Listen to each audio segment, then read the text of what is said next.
Hi, welcome back to the channel. My name's Phil and this is Grow Your Dough.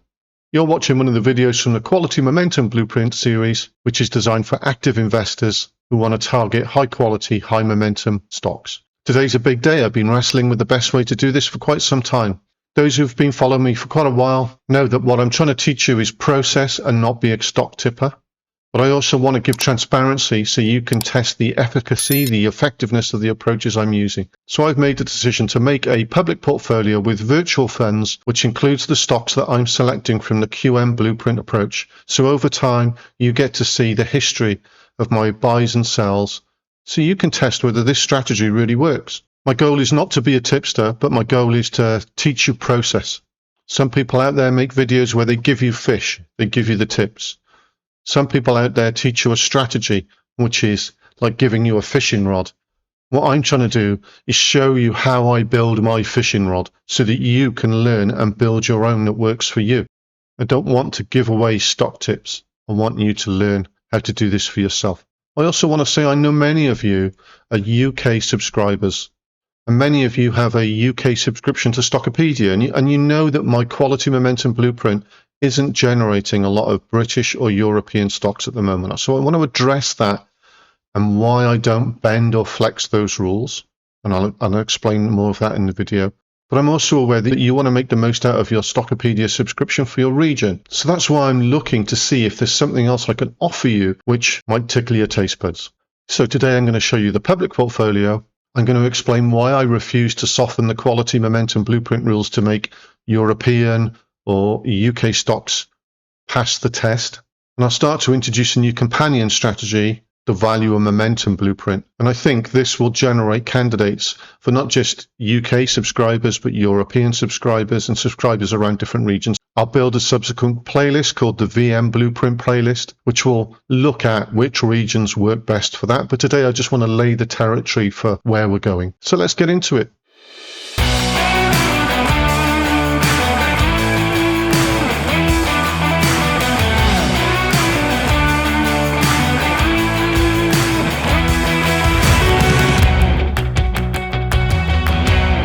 So as you know, I really want to try and be transparent around how this strategy works.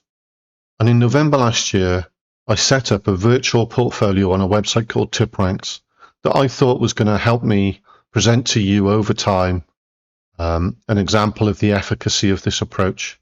And the way TipRanks worked is that behind the scenes I would have a portfolio and I would say that I bought a stock at this price on this date, and rather than taking the transaction data that I put in on the day that I registered that buy or sell, it would buy the stock at the close of the day, and when I said I sold it, it would sell at the price at the close of the day. So it was less able to get, I couldn't game the system. That's what I wanted. I wanted you to have confidence that I'm not going back retrospectively and deleting transactions or editing transactions.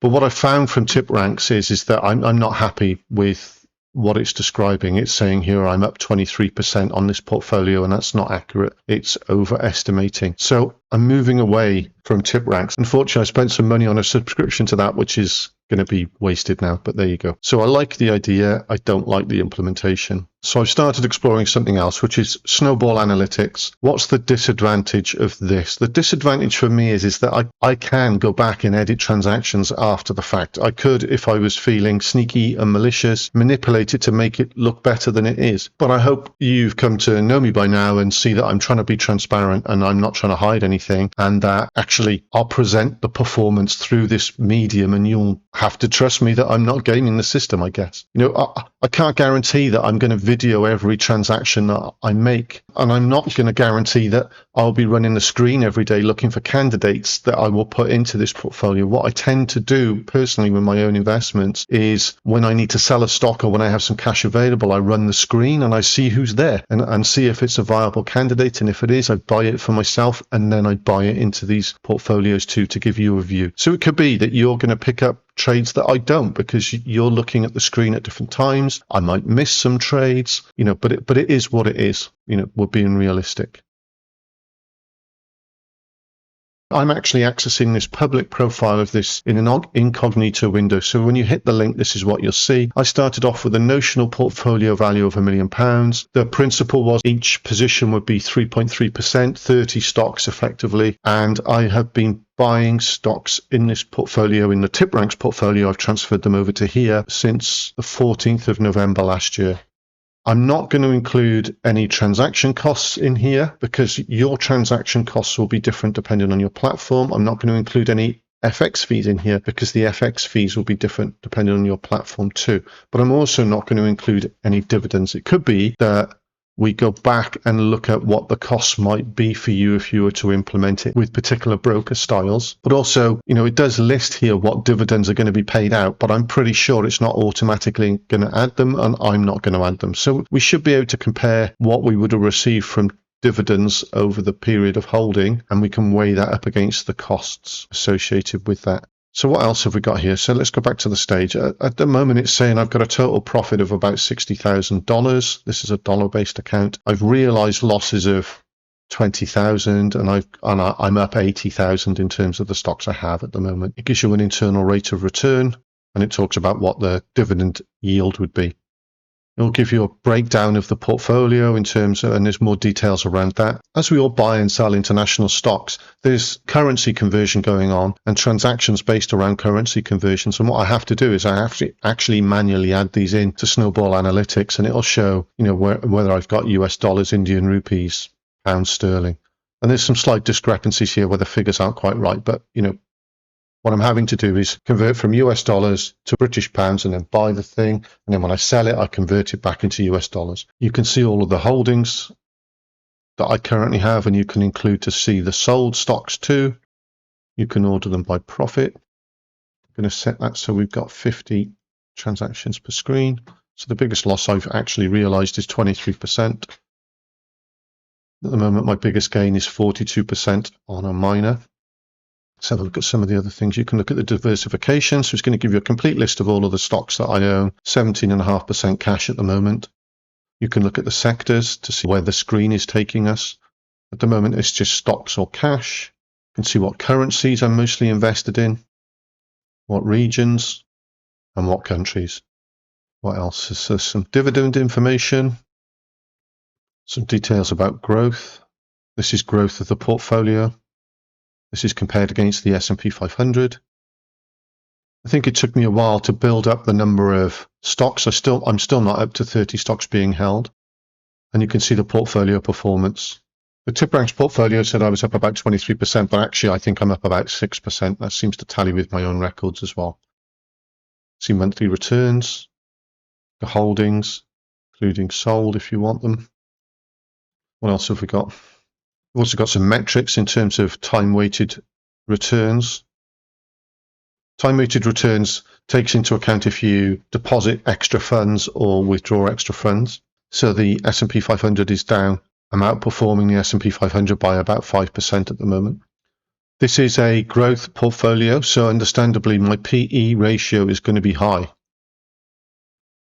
I'm a little bit less volatile than the S&P 500. At the moment, the Sharpe ratio and the Sortino ratio are quite low. Be interesting to see how that develops over time. The stocks have only just started out. I've been culling the stocks that have not been performing and hoping to let the stocks that have been behaving run. But what I would say is that the impact of the gold price moving around is going to have an influence on the Sharpe ratio and those metrics. Because if we look at the diversification and look at the sectors, I am quite heavy in materials. Let's have a look. I can show the holdings here, I think. So London Mining is a miner, Evolution Mining, Barrett Mining, SECO is a copper manufacturer, a copper miner, NEM is an American miner, Atalaya Mining is a UK miner. So yeah, the movement of the gold price has been quite dramatic in that respect. It's a list of all the transactions and any income. So that's there. So you can dive into that, see the performance over time. Hopefully over the years, we're going to see a nice upwards graph, and you'll be able to assess whether you think this approach is working and whether it's right for you, the level of drawdown, etc. So now I want to say a bit about why I don't soften the quality and momentum blueprint rules. Here's my version of the quality momentum blueprint screen. The only difference is that I've added in a few countries: United States, New Zealand, Australia, Japan, India. I keep India in even though I can't buy those stocks. I want to show subscribers who can that this approach over time should hopefully work for them too. And so when I run this screen on all of my regions, I get 27 results. If I cut this down to just UK, no results. Europe, one result, a Swedish industrial group. I go to the US, I get 12 results. Australia, I get 2. And India, I get 5. Why aren't I softening the rules? Must be frustrating for you guys. I know most of the people watching the channel are UK subscribers. I know most of you are probably already Stockopedia subscribers, and you're thinking, well, this QM blueprint isn't much use to me, so why don't I soften the rules? So here's a slide I pulled together in preparation for the webinar with Ed Croft of Stockopedia, looking at my historical performance and where my multi-baggers have come from. And this was the list of my multi-baggers running up to that webinar, ranging from 101% right up to, Celestica at that point, which was close to 1500%. Out of all of those stocks, only 2 were British: Sprue Aegis and EasyJet. It's not to say that there weren't other UK winners, but my screen just wasn't finding them for whatever reason. It's not going to find all of the multi-baggers every time anyway. I've called my approach the quality momentum blueprint. But what I've come to realize as I was preparing for this video, what I've probably built is a QGM blueprint: quality, growth, and momentum. Why am I saying that? Let me show you. Go to the growth tab when you run this screen. Look over here at the GM rank. All of these stocks are high GM, but they're also really high quality: 99, 99. 96, 85. What I've really built, I think, is a high QGM strategy. And so I just think that Europe and the UK just aren't producing the candidates that match the high quality, growth, and momentum. That's what this screen is looking for. It tends to produce a lot of US candidates.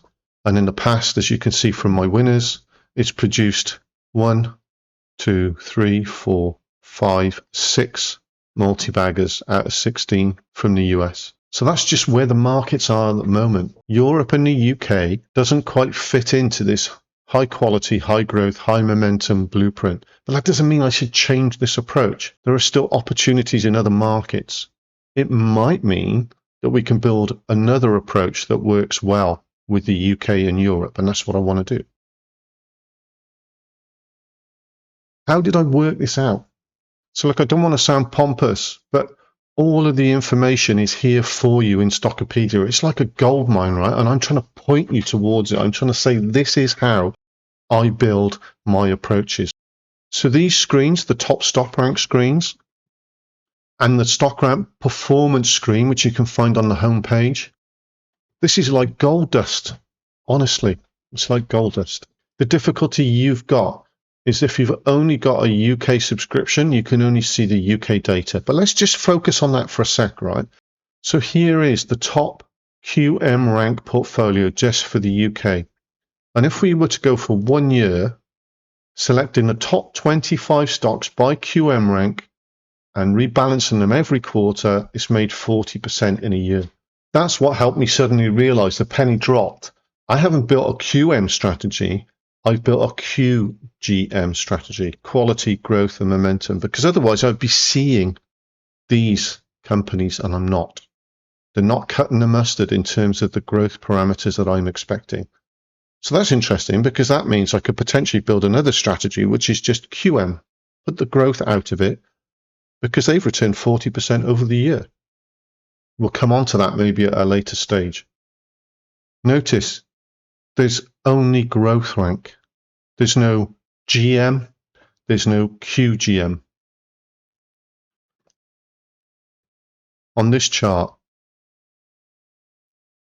there's QVGM, which is quality, value, growth, and momentum. Wow, those are all fighting against each other, really. And there's no option for me to look at GM or QGM. But I think that's what I'm doing. So I would say that my quality momentum blueprint selects the best quality, growth and momentum stocks from around the world. No compromise, no tweaking the rules to accommodate your region. I want the best of the best. So let me give you a little insight into why I'm trying to produce a VM screen for you. This is the top VM rank for all of my regions. Let's switch from inception because some of these started at different times, and maybe let's look at annualized returns because that gives a fairer crack. What we see here is that in Canada, Europe, India, excellent annualized returns for a VM rank strategy. So what it's doing is it's building a portfolio every quarter of the top 25 VM rank stocks in equal measure, buying them, holding them for a quarter, and then rebalancing to put the next candidates in. So here we have Europe since inception, 1,400%, Canada 1,200%, UK 739%. It's great, okay? Good, really good returns. That's why Ed likes a VM rank, because the returns are great. Cheap stocks that are suddenly getting some momentum, either price momentum and or earnings per share momentum. Let's go over to here now. So let's look at that on this structure, VM rank. So this is VM rank in the UK in blocks of 10. And since inception, let's take out some of the middle deciles. Don't need them. Since inception, we got about 440% return, over 10 million market cap, rebalanced quarterly. Let's just try and change it from blocks of 10 to blocks of 20. Again, I'm going to take out some of the middle ones. We don't need them. So each line now is 5% of the universe. And now suddenly we're up to 564%. So that's UK stocks over 10 million, the top 5% by VM rank rebalanced quarterly. What happens if you change it to half yearly? 600%. And annually, 621. That's why I'm hoping the light touch VM approach will work so well. That's what this is trying to tap into. However, it could be that with a more dynamic and active approach, we could improve on that. Let's try Europe. So this is Europe now, VM rank, over 10 million, rebalanced annually, 562%. Half yearly, 853%. Quarterly, 812%. Look at the difference between the top 5% and the next quintile down, which is 90 to 95. It's 500 versus 800.